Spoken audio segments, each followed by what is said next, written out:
Welcome to the Industry Angel Podcast. We hear from the best business minds across the globe. Entrepreneurs, social influencers, marketing mavens, and sales rock stars. We've got them all. Here comes your weekly dose of inspiration with your host, Ian Farah. Welcome to episode 68 of the Industry Angel. Great to have you back with me again this week. Thanks for downloading. So in previous episodes, I mentioned we were going to go on the road with a live episode, and we've got a date. It's the 15th of November at 1 Trinity Green here in my hometown of South Shields. Now, if you're further afield, don't worry. We're going to go live as well on live streaming. No pressure, Ian. So that should be fun. So if you head over to industryangel.com/live, it should have forwarded you to the Eventbrite page. You can grab your free ticket there. Please be quick. Don't hesitate. Just do it right now. Just if you're at your desk, go and click it right now because they're going to be limited. I want all you regular listeners there. There's going to be laptop stickers, giveaways. There's going to be beer. There's going to be pizza. We're going to have a great night together. So just do it. Get on there now and grab your ticket. If you're on the website, leave your email address as well. And keep up to date with blog articles, tips, tricks, who's coming next, any news from our guests as well. So I'd love to have you in the community even further. Right, okay, on we go. Today we have for you a digital marketing expert. Welcome to the Industry Angel, Heather Havenwood. Hi. Thanks for having me. Thanks for having me. You're very welcome. Now, I could have called you Heather or I could have called you Chief Sexy Boss, couldn't I? Yes, you could have called me either. Yes, absolutely. And you're Sexy Boss Stud. Can I call you that? That's it. It's a deal. Let's do it. It's only fair, right? So, absolutely. So where did that come from? What's all that about? It came from a friend of mine, Joe Sugarman, who's a copywriter. I wrote a book called Sexy Boss, How the Empowerment of Women is Changing the Rule Book for Money, Success, and Sex, about the women empowerment and movement. And it really just came out of a conversation, and Sexy Boss means to me, just in case women start either tuning in or not tuning in because of it. Sexy Boss to me means a woman who owns who she is as a woman, like the feminine energy for herself. And then the boss means she owns all areas of her life, right? So it's a personal development kind of conversation. It's also about just being the boss, right? Ah, right. Okay. So you wrote a book, yeah? I wrote a book called Sexy Boss, How the Empowerment of Women is Changing the Rule Book. Right. And slapping Ian around. Just kidding. So when you write a book like that, does that then alienate all men? Is it all just women who read that? I mean, do you have any guys who read it? No, I've had men read it. No. It's a personal development book. Okay. It's basically my story of how I went from $0 to $1 million to bankrupt all within 2 years, the same year, pretty much. Bankrupt, foreclosure, living out of my house. So I talk about my personal story of how I overcame that and how I kind of really found myself in the process. So it's kind of my overcoming, because if you talk to an entrepreneur, and they tell you they create a business and it's successful and that's it, and they haven't had any major bumps in the roads or valleys, I would say get off the air with them, because that's just not reality, So I think that every entrepreneur has a big, what I call mountain and valley. They have a couple throughout their lives if they're a true entrepreneur. Yeah. If they're a true entrepreneur. So I think that was my valley, and I say this in Love and Chic, and everyone tells me, don't say this anymore. But I have some people have mentors, right? One of my mentors, I think, is Oprah. She's amazing. She's had a lot of ups and downs in her life. And the other one is, with Apple, Steve Jobs, because if you look at his story as an entrepreneur, it was up and down, up and down. It was constant up and down. He had a lot of mountains and valleys. But then Mark Zuckerberg, I have zero respect for the guy. And people are like, what? It's Facebook. Right. The reason is it was a one-hit wonder. It was the timing. It was a one-time thing. And then the government was like, oh, this is awesome. We now know where everyone is all the time. So it was not, and then there was zero, there was no story about Mark Zuckerberg, having a hard time building Facebook. You know what I mean? There wasn't much there. So it's he's this perfect guy, and I'm like, I just have a hard time with that. So if it all goes pear-shaped, you'd like Mark a little bit better. Yes. He needs to have some tragedy. You can't do a story. You can't do a movie about Facebook. They did do a movie about Facebook. Didn't they? And the most dramatic thing they did, it was not even that dramatic. It was a bunch of dudes hanging out, drinking beer in San Francisco back in the early 90s or late 80s. Early 90s, and they had a hard time with the code. Come on. You know what I mean? Not really a story. or they couldn't get women. I'm like, come on. But then, the movie about Steve Jobs, I think it was pretty intense, right? So, well, I'm just looking at a book here by one of my past guests, a guy called Antonio, which was Chaos Monkeys. Have you come across that? I have not. That sounds a good one. That sounds about right. Chaos Monkeys. That's awesome. Well, Antonio spills the beans on Facebook and Twitter because he worked for them both. So he, in the early days of what was going on, so it's worth a look. Because it's not just about code. There's a lot of stuff went on in those broom cupboards, I tell you. You skirted over that. So you basically said you grew something from 0 to 1.5 and then went bankrupt. So come on, unwind. What happened? Well, I've done it a couple times. I'm in the process right now. I just built another company from 0 to 1.5 million in sales. A supplement weight loss company here in Austin in 18 months. But my first million online was in 2005 and 6. That was from $0 to $1 million in 12 months. And that was with a business partner. And that business is still successful today. And the other one as well. The other one's still successful to this day. They're still going, except that the one current, I'm actually in the process of going to court to sell it to them and like that. So I'm removing myself. But the other, the early one, I had a big business partner. I mean, he still has a business today. It's very successful for him. So I built him the business and then he stole it. So there's no way to get around that. So he emptied the bank accounts, took the business, emptied everything. And within 1 month I was in foreclosure, and within 6 months I was in personal bankruptcy. He just took me out. So, but he still has a business and he's still fine, lives in New York, and he's all happy and stuff, and his family's happy and everyone's happy. Wow. Except for me. But he can't look at himself in the mirror, eh? Right? No. But I mean, I think this is part of, people always ask me what's the number one lesson you learn in entrepreneurship, and they're always waiting for something that's about business. And I always say it's about lawyers. Get a really good lawyer. Make sure all your paperwork's really good, because at the end of the day, it was about that. I mean, I sat down I remember it was 6 months in, my head was spinning.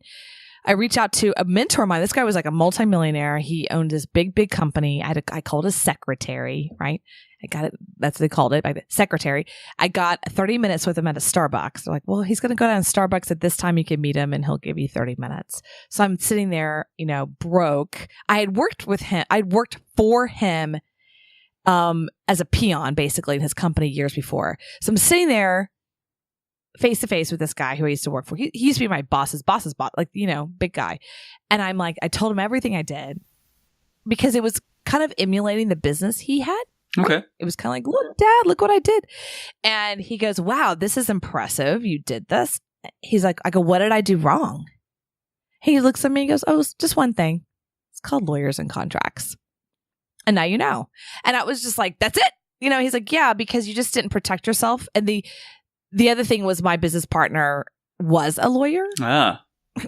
So he protected himself. And so when I lost everything and I said, I'm going to sue you, he's like, what with? You have no money. I'm a lawyer. I could just keep this in the courts for the next 10 years and you're never going to get anything. So I have everything. He was evil man and I was not. So, you learn in business to decipher between good and bad potential business partners. You also learn it's not always best to be in business with a business partner. Yeah. And then you also learn these things called, this is a great idea, let's call lawyers, which is very counterintuitive to entrepreneurs. They don't want to do that. They usually are like, let's not call the lawyers, So that's what I've learned. So that was 2005, your first business. And then you said you've done it again? Yeah, I did it again in 2015, 18 months. Yeah, and that was it a similar business then? No, it was a weight loss supplement company and an information marketing company. It was all combined. One, a local offline and an online supplement company combined. So who was your buying persona for that, and who were you selling to? Weight loss? Weight loss is women over the age of 40. Okay. Our demographic was women between 40 and 60. So how are you kind of selling to those then? Particularly through Facebook or something, or? No, Facebook, no. I know why not Facebook, because you don't like Zuckerberg. That's why. Well, so there's a lot of things about Facebook that people don't know. It's very hypey. Okay. Right now, one is expensive too, but also if you noticed, I don't know if you've noticed because you're over there on the pond, but here in the United States, if you turn on any TV, news, football, whatever, you're going to get a ton of commercials of pharmaceutical. And now, before I go down this side, is this helpful to your listener? I just want to make sure before we get on this road. Okay. So if you notice, like here in the States, if you turn on the TV, you're going to get a ton of pharmaceutical drug commercials. Do y'all get those over in the pond? No, not really. Not many. Oh my God, we're inundated. Really? Inundated. So pharmaceutical drug companies are limited on where they can advertise, but TV, they've like full open court. They can spend as much as they want, and they spend a lot of money. It's like they're pretty much the number one behind car dealers in the world of online commercials, or I'm sorry, TV commercials. But if you notice, again, I don't know on the pond, on the other side of the pond, but in United States, if you get on Facebook, there's nothing you're not being inundated with pharmaceutical drug companies. You're not being inundated with, like Viagra or anything like that, or even anything about major weight loss. Like you don't get ads that have a smoking hot guy with 6-pack abs. You're like, you want this kind of body? Click here. Like you don't get those. Do you notice that? Yeah, I get it. Yeah, okay. Or you don't get like, smoking hot chick, you want her? Click here from Match.com. You don't get that either. And that's because under the terms and conditions, probably done by Mark Zuckerberg, under the terms and conditions of Facebook, there's this little line that says, we want our customers to feel good. So any ad that doesn't make them feel good, they will not have it. So I had a weight loss company. Weight loss supplements, right? So anybody in the fitness industry who's listening knows what I'm talking about. Because they can't advertise there. Either it's like really watered down, or they can't advertise at all. So we can't Facebook wasn't available. And that's why, again, and I was sitting literally in a room with executives from iHeartRadio. iHeartRadio owns, I don't know the number, but it's like between 50 and 60% of all the radio stations in the United States. And I was sitting with executives and I'm telling them this. And they were like, what are you talking about? I go, look, I don't, if you want to double your sales online, for radio, basically getting people to buy radio, go after medical, laser hair removal, weight loss, pharmaceutical drugs. And the reason is because they have an unlimited budget, but they have a limited place where they can advertise. It's interesting. Doctors can't go online. It's literally this really weird sentence in terms and conditions. And I have some master crazy Facebook guys, they're like hackers, that's what they do all day. They just Facebook, right? So I reached out to them and I'm like, why am I getting constantly not approved Facebook? And I showed him the ad and it was really watered down. He's like, well, that's because your weight loss. Yeah.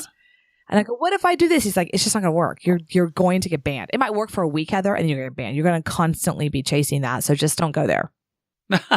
So from a digital marketing point of view, you for your weight loss, it's more so radio ads. Is that how you get it? Yeah, radio ads. Right. Okay. See, I don't radio ads across here mustn't be as strong as over there. Oh, interesting. Mm-hmm. Okay. Well, the cool thing about radio, at least in the States, again, I can't speak for anything international, so I'm sorry. But in the world of the States, you have national radio and then you have local radio. I can turn on my local radio and listen to local talk radio. And the guys, 10 miles from me. And even though I live in a big city, every city is like that. New York, LA, Chicago, Podunk, Florida. Like they all have some kind of local within 100 miles. And so local businesses can really, leverage that. No, it's more so sort of car showrooms and things that are local, but we wouldn't get much about, fat burners and things like that. Wow. So that's the digital side. So what about the sales side? Would you say you were a sale? Are you sales or are you marketing, Heather? I'm both. I'm definitely more sales. I started in sales and then I moved into marketing. It's a really great distinction, by the way. So yeah, there's definitely a distinction between sales and marketing. A lot of people can lump them. But sales is really the, I would say the process once you have the conversation, once you get the potential prospect. Marketing is the slide to get them into the pool to even talk to them, so it's like a slide. So you have a marketing funnel. The problem is today, the challenge with marketing funnels, I think, is a lot of people are like, well, I want to have a marketing funnel, never talk to a customer ever, and that's great. I get it. Congratulations. But the challenge with that is we as human beings haven't changed that much. So Technology's changed. We now have things called iPads and iPhones and cool stuff like that. But we as human beings haven't changed that much. So we don't do business to business or B2C or whatever. It's human to human. It's H to H always. So you want to make sure that you're still in the communication and actually having a relationship with the customer, no matter what or how big or how small it is. You want to have a connection to the customers. H to H. It's not B2C or B2B. So what's the connection then? What is it still email? Is that a big Email's thing? one, phone call. What? Did you say phone call? Phone? Oh my God. I mean, yeah, it's funny. I feel your resistance. A lot of people do. And I think that the more high tech, the thing you've got to get this. The more high tech we go as human beings, the more high touch we want. So it's a big swing pendulum, right? The farther we go in technology, the more touch we're desiring because we're not getting it, right?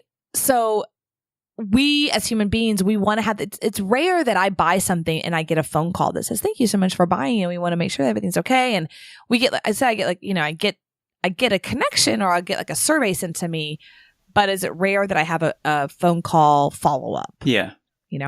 So it's depends on your business, but the more high touch you go, the more connection you're going to have with that customer, and the longer that customer is going to spend more money. So what do you think about social then? Because I'm delivering a course tomorrow on social, and I often talk about the fact that it's a one-way street. It's often broadcasting and it's not being used like a telephone.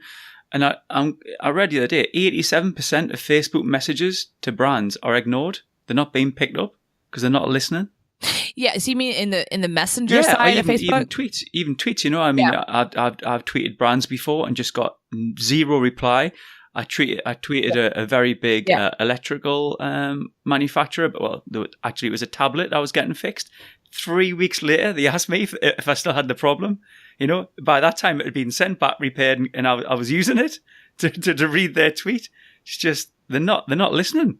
They're not listening, but they're unaware that there's a conversation, so, you have to remember from a big company standpoint, I'm an entrepreneur, I move fast, but big companies don't move that fast. When there's a new thing out, it takes them a year just to figure out, do we need it? I don't know. Do we need it? Okay, we need it. Okay, we need it. Find somebody to figure it out. It takes a while, especially if you're doing with old school companies. What I find is that media companies, like I have reached out to software companies, media companies are at least listening. I know that because I've yelled at Twitter on them and I get like calls and phone calls. I mean, I got a phone call from the tech, like, we'll take care of it right now because I was screaming online. But I think it depends on the kind of company. If it's a high tech company, like it was a software company, an email marketing company, it's a tech company itself. It's probably done with behind the scenes, a bunch of millennials. They're on it, But yeah, when you're dealing with what I call old school, not as much. They don't. You got to remember, behavior never lies, but behavior is hard to change. So unless they have someone sitting in the office going, no, you really need to do this, and let me explain to you how it's going to really add to the bottom line, and their view social media is dead and they don't want to deal with it. So they have to really look at the ROI. And the problem with social media, and I don't care how amazing you are at social media, it's really hard to conceptualize the ROI. You can post, great, but is there an ROI? Is there an ROI? And it's kind of one of those, yes, no, well, if we don't do it, then we won't be in front of mind, but we need to do it. But then, it's kind of this weird space. It's still like that, So a lot of companies decide to move a lot of their resources away from social media and put it towards other things. Our friend Ted Rubin mentioned, talks about R on so return on relationship. But you mentioned H to H, so human to human. It's still all relationship though, and you can't just do it because it's got an ROI. The return has to be the relationship that you're getting with your potential customer. That's what you need to be building up, isn't it?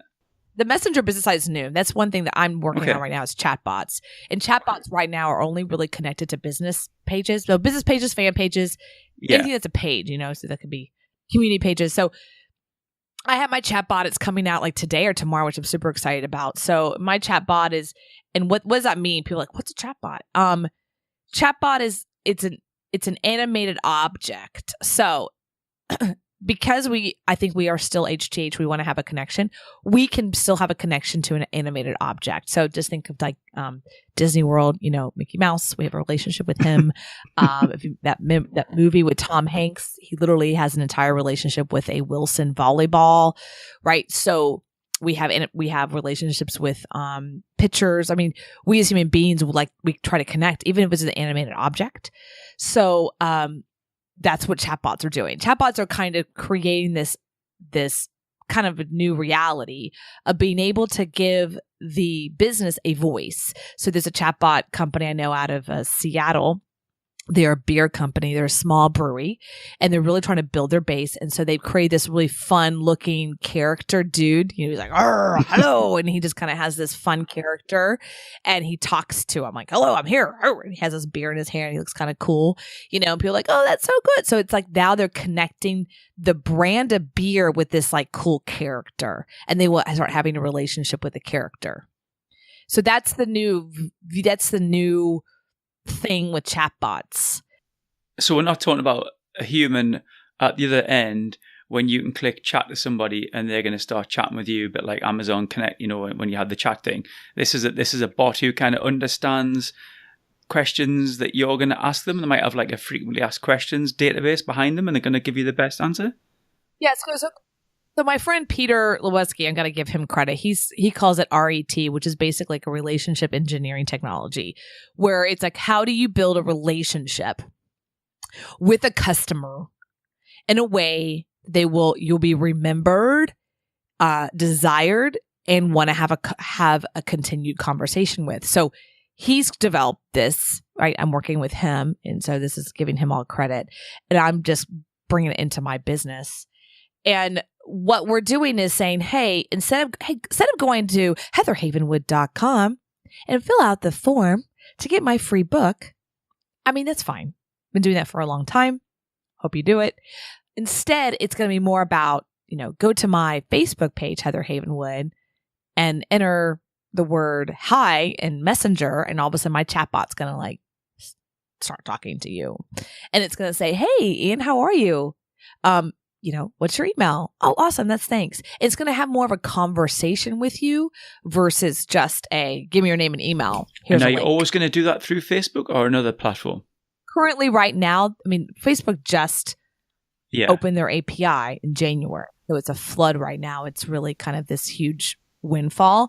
Eventually, I think Facebook's just going to buy one of these companies, about 10 of them. They're all in Silicon Valley. They all hopped onto the bandwagon. One of them is MiniChat. There's a few others. And basically Facebook said, hey, how do we get people to be, here's what happened. Everyone focused for a long time on their fan pages. Get 100,000 fan viewer, bleh. And they realized that just because you have 100,000 people fans doesn't mean that when you post, all 100,000 people are seeing it. They changed the algorithm. So they realized quickly, oh, this isn't really working. And so then what happened, a lot of people said, well, then I'm not going to spend any more money on my Facebook fan page. Forget it. Send to my personal page. And that's what's been going on for the last couple of years. I say 18 months. Then Facebook goes, oh, we gotta help businesses. So they said, well, how do we do that? Let's open our API to our messenger and let's see what happens. Kind of, I think that we do that only to our pages, not our personal pages. Let's see if that will increase the traffic to businesses. And that's what they're doing right now. They're kind of testing that, and they're allowing all these companies to open source and tap into it. And they're all creating all kinds of cool stuff. And it's Facebook's way of allowing entrepreneurs to basically figure it out for them of how they're going to do it. So what would you use your chatbot for? Would it be just to gather email addresses? List build. It's about list building. Yeah. List building. Yeah. Could you actually sell to them through a chatbot or not? You couldn't push them to buy something. You can give an offer, promotional offer. Like, thank you so much for your email. Here's the link to your free offer. By the way, go to this right here and you get, for the next 24 hours, you get 10% off of blah, blah, blah. You can do that. So what do you think about manned chat then? So basically it's somebody who's actually paid to, so when you go on the website, you'll get the chat box will pop up on the bottom. And they'll ask you if you need help with anything, and someone's actually on the other end of that. More of a customer service conversation. Yeah. So those people, those are still needed. I had that on my supplement company as well. Those were, I think, really good. What we found though was really interesting. We didn't get a lot. Like I set it all up and I thought, I'm going to get people. We didn't get it. What we found actually worked best is we would put our phone number really big and we'd say, you can text or call it. And so that's what we found is that when people, especially because our market was women. And so the women would be like, oh, I could text it. So they'd put the phone number in their phone and then they text it like, hey, I got some questions, blah, blah, blah, blah. Right. And they would do that while they're, with the kids or whatever, or they're going to errands. And we would respond to them, or we'd sometimes go, hey, why don't we just, can we just talk? And so that's how we would do it. But I did set all that up. I don't know the numbers, but I find that for a local business like ours, it didn't do as well. Again, that's only from that one business. However, I use chat all the time. When I'm talking to Amazon or talking to any kind of software, Infusionsoft, Aweber, like I don't even want to talk to a person. I just want to use chat. But I do that for technology companies, and I'm clear. I know they have a staff sitting there waiting for me to. But if I'm saying to you, if I'm speaking in front of you, an audience, okay, you're not going to go to my website and start chatting with my customer service. I'm wanting you to go to my chatbot to have a quick 10-minute conversation pretty much with them so I can gather information from you. You can have a good experience and then it ends. The experience ends. It's not a conversation. It's not a real long, deep, how are you today? How can I help you? It's not like that. It's like, what's your name? What do you do? Give me your number. Great. Here's your free gift. And then you move on. So is that what you're pushing for now then? So this next business, are you going really digital on it? I've always gone very digital. I'm an early adopter. So this is just something new I'm trying out. We'll see what happens. If I was to put you on the spot though and say, what strategies work, what would you say they were then? So you're looking at chatbots, you're building your email list. What else kind of works? For what purpose? Sales, increasing revenue. Well, traffic. I mean, there's two conversations. You got to break it down. So you have traffic and conversion, and then you have sales. So traffic, I think radio is something that's really hot that's underutilized in podcasting. It's very underutilized for building a list. As far as conversion, I always think there's always, confused mind never buys. So making sure that you have some kind of funnel so that people do understand what you do and what you are quickly versus so many options. You want to have like, this is who we are. This is what we do. And here's an offer, really quickly. Yeah. Within at least 30 seconds. And the sales, again, I go back to pick up the phone, right? In my supplement company, I taught my staff to, as soon as there was any kind of, we had about 5 different ways people could contact us: Messenger, the chat on the site, the chat on a phone, email. It was a bunch. And their job all day was to watch all of those. And as soon as there was a lead on any level, then I would tell them, call them right away. Even if they don't answer, call them, and then start a conversation as fast as possible. It's interesting how marketing today is flashy. If you go on to, JVZoo or Warrior Forum or any of these, and they see these, usually guys, not to be busting on guys, but usually guys who like, I just made $1 million in 5.2 seconds with no list, you're like, okay. That's like a lottery conversation. Where's the business? Yeah. So if somebody wanted to get your book, where could we find it? heatherhavenwood.com/Amazon. Would that take you to Amazon then? It will take it to Amazon. And so all my URLs are like that. It's heatherhavenwood.com, Twitter, /Twitter, heatherhavenwood.com/Facebook, /LinkedIn, /whatever.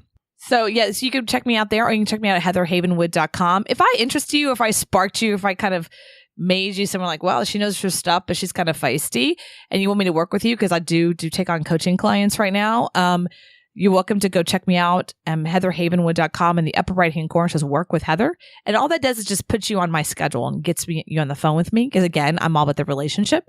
You're not going to get on the phone with my assistant or any of that. You're going to get on the phone with me, and we're just going to have a conversation to see if I'm a fit. Excellent. Well, thanks very much for your time, Heather. It's been great. You're welcome. Thank you, Ian. Thanks to Heather there. As always, let me know how you found this episode. host@industryangel.com. I'd love it if you could leave an Apple Podcast review or whatever your podcast player is. It really helps to get others to find the show, and it makes me feel really warm inside. No, seriously, I love to know you're out there. I really appreciate your support. I love to read them, and I'll be sure to give you a shout out if you'd like. Okay, so looking forward to the live show. Remember, 15th of November, grab your tickets. Until next time, I'm Ian Farrer. This is the Industry Angel, and thanks for listening.